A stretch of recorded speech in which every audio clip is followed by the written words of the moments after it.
ಲಾಕ್ಡೌನಿನ ಒಟ್ಟು ವ್ಯವಸ್ಥೆಗಳೇನಿದೆ ಅಂತ ಹೇಳಿದರೆ, ನಮ್ಮ ಜಿಲ್ಲೆಯಲ್ಲಿ ನಾವು ಟೆಸ್ಟನ್ನು ಜಾಸ್ತಿ ಮಾಡ್ತಾ ಇದ್ದೇವೆ. ಮೊನ್ನೆ ರಿಸಲ್ಟ್ ಪ್ರಕಾರ ನಿನ್ನೆ ಬಂದಿರೋದು ಸುಮಾರು 10,000 ಚಿಲ್ಲರೆ ನಾವು ಟೆಸ್ಟ್ ಮಾಡಿದಾಗ ನಮಗೆ 7.5% ಅಷ್ಟು ಪಾಸಿಟಿವ್ ರೇಟ್ ಇದೆ ನಮ್ಮದು.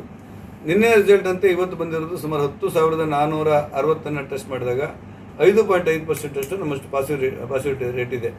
ಆ ಕಾರಣಕ್ಕೆ ಇನ್ನೂ ಸ್ವಲ್ಪ ದಿವಸಗಳ ಕಾಲ ಭಾಳ ಕಟ್ಟುನಿಟ್ಟಾಗಿ ನಾವು ಲಾಕ್ಡೌನ್ ಅಲ್ಲದೇ ಇದ್ರೂ ಕೂಡ ವ್ಯವಸ್ಥೆಗಳನ್ನು ನಿಯಂತ್ರಣ ಮಾಡಬೇಕಾದಂಥ ಅನಿವಾರ್ಯತೆ ಇದೆ ಅಂತ ನಮಗನ್ಸುತ್ತೆ. ಟೆಸ್ಟ್ಗಳನ್ನು ಮತ್ತು ಜಾಸ್ತಿ ಮಾಡುವಂಥ ಕೆಲಸಗಳಿಗೆ, ಲಸಿಕೆ ಹಾಕುವಂಥ ಕೆಲಸಗಳಿಗೆ ಹೆಚ್ಚು ಒತ್ತು ಕೊಡಬೇಕು ಅನ್ನುವಂಥ ತೀರ್ಮಾನವನ್ನು ಮಾಡಿದ್ದೇವೆ. ಅನೇಕ ಜನರ ಮನಸ್ಸಲ್ಲಿ ನಮಗೆ ಲಾಕ್ಡೌನನ್ನು ಮುಂದುವರಿಸಿದರೆ ನಮಗೆ ಕಷ್ಟ ಕಾರ್ಪಣ್ಯಗಳಿವೆ, ತಿರುಗಾಡಲಿಕ್ಕೆ ಬೇರೆ ವಾಹನಗಳ ಸೌಲಭ್ಯಗಳಿಲ್ಲ, ಹಾಗಾಗಿ ಬಸ್ಸನ್ನು ಕೊಡಬೇಕು, ನಮ್ಮ ಬಟ್ಟೆ ಮಳಿಗೆಗಳನ್ನು ತೆರಿಬೇಕು, ಜೆರಾಕ್ಸ್ ಅಂಗಡಿಗಳಿರಬೇಕು, ಹೀಗೆ ಬೇರೆ ಬೇರೆ ಕಾರಣಗಳನ್ನು ಕೊಡುವವರೆಲ್ಲರೂ ಇದ್ದಾರೆ. ಆದರೆ ಅನಿವಾರ್ಯತೆಯನ್ನು ಕೂಡ ಅರ್ಥ ಮಾಡ್ಕೊಳ್ಬೇಕಾಗಿದೆ. ಯಾಕಂದರೆ ಇನ್ನೊಂದು 5-6 ದಿವಸಗಳಲ್ಲಿ ಈ ಪಾಸಿಟಿವ್ ರೇಟ್ ಎಲ್ಲಿಯಾದರೂ 3%ಗೆ 4%ಗೆ ತಗೊಂಡು ಬಂದಕ್ಕೆ ನಮ್ಗೆ ಸಾಧ್ಯ ಆದರೆ ನಮಗೆ ಒಂದಿಷ್ಟು ಲಾಕ್ಡೌನನ್ನು ಪೂರ್ಣ ಸಡಿಲ ಮಾಡುವಂಥ ಅವಕಾಶಗಳಿರುತ್ತೆ. ಒಂದು ವೇಳೆ ನಾವು 2 ದಿವಸದಲ್ಲಿ ಮತ್ತೆ ತಿರುಗಾಟಗಳನ್ನು ಜಾಸ್ತಿ ಮಾಡಿ ಸಾಮಾಜಿಕ ಅಂತರವನ್ನು ಕಾಪಾಡಿಕೊಳ್ಳಲಿಕ್ಕೆ ನಾವು ವಿಫಲರಾದರೆ ಮತ್ತೆ ಇದು 7-8%ಗೆ ಹೋದರೆ ಮತ್ತು ಲಾಕ್ಡೌನ್ ಶಿಕ್ಷಣ ಮತ್ತೆ ನಾವು ಅನುಭವಿಸಬೇಕಾದಂಥ ಅನಿವಾರ್ಯತೆ ಇದೆ. ಆದ್ದರಿಂದ ನಾನು ತಮ್ಮ ಮೂಲಕ ಜನತೆಗೆ ವಿನಂತಿ ಮಾಡ್ತೇನೆ, ನಾಳೆಯಿಂದ ಬೆಳಗ್ಗೆ 7 ಗಂಟೆಯಿಂದ ಮಧ್ಯಾಹ್ನ 1 ಗಂಟೆಯವರೆಗೆ ಈ ಸಾಮಗ್ರಿಗಳನ್ನು ಕೊಡುವಂಥ, ಲಾಕ್ಡೌನ್ಗಳನ್ನು ಸಡಿಲಗೊಳಿಸುವಂಥ ಕೆಲಸಗಳನ್ನು ಮಾಡಲಾಗುತ್ತೆ. ವಾರಾಂತ್ಯದ ಕರ್ಫ್ಯೂವನ್ನು ನಾವು ಆಚರಿಸ್ತೇವೆ. ಈ ಮಧ್ಯದಲ್ಲಿ ಈ ಕಟ್ಟಡ ಕಾರ್ಮಿಕರಿಗೆ ಮತ್ತು ರಿಕ್ಷಾ ಚಾಲಕರಿಗೆ ಇವರಿಗೆಲ್ಲರಿಗೂ ಕೂಡ ಸ್ವಲ್ಪ ಅವಕಾಶಗಳನ್ನು ಕಲ್ಪಿಸಿಕೊಡಲಾಗಿದೆ.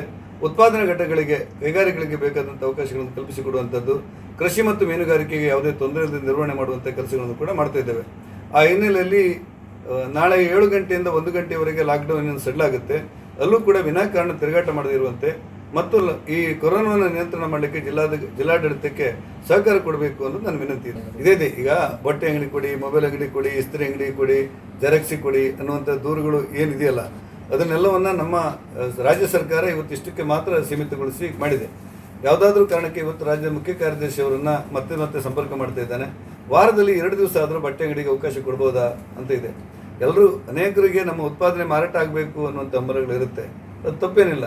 ಆದರೆ ಜನರಿಗೆ ತುರ್ತು ಅನ್ನುವಂಥದ್ದೇನಿದೆ, ಉದಾಹರಣೆಗೆ ಆಹಾರ ಸಾಮಗ್ರಿಗಳು ತುರ್ತು ಅನ್ನುವಂಥದ್ದು, ಔಷಧ ತುರ್ತು ಅನ್ನುವಂಥದ್ದು, ಬಟ್ಟೆ ಕೂಡ ತುಂಬ 1-2 ತಿಂಗಳು ಆದ್ದರಿಂದ ತೊಂದರೆಗಳಾಗಿದೆ.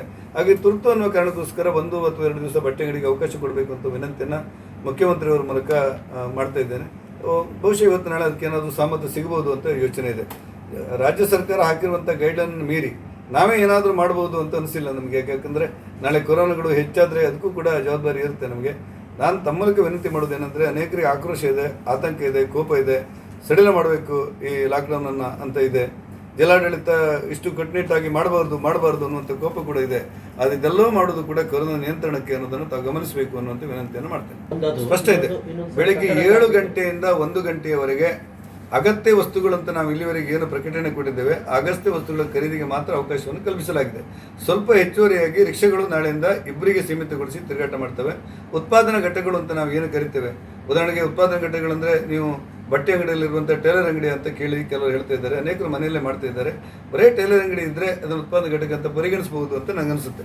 ಕಟ್ಟಡ ಕಾರ್ಮಿಕರಿಗೆ ಹಾರ್ಡ್ವೇರ್ ಅಂಗಡಿಗಳು, ಸಿಮೆಂಟ್ ಅಂಗಡಿಗಳು, ಕಬ್ಬಿಣದ ಅಂಗಡಿಗಳು, ಮರಳು ಮತ್ತು ಇತರ ಜಲ್ಲಿ ಸಾಮಗ್ರಿಗಳು, ಕಟ್ಟಡ ಅಂತ ಏನು ಪರಿಗಣಿಸ್ತೇವೋ ಅದಕ್ಕೆ ಯಾವ ನಿರ್ಬಂಧಗಳನ್ನು ಹಾಕಿಲ್ಲ.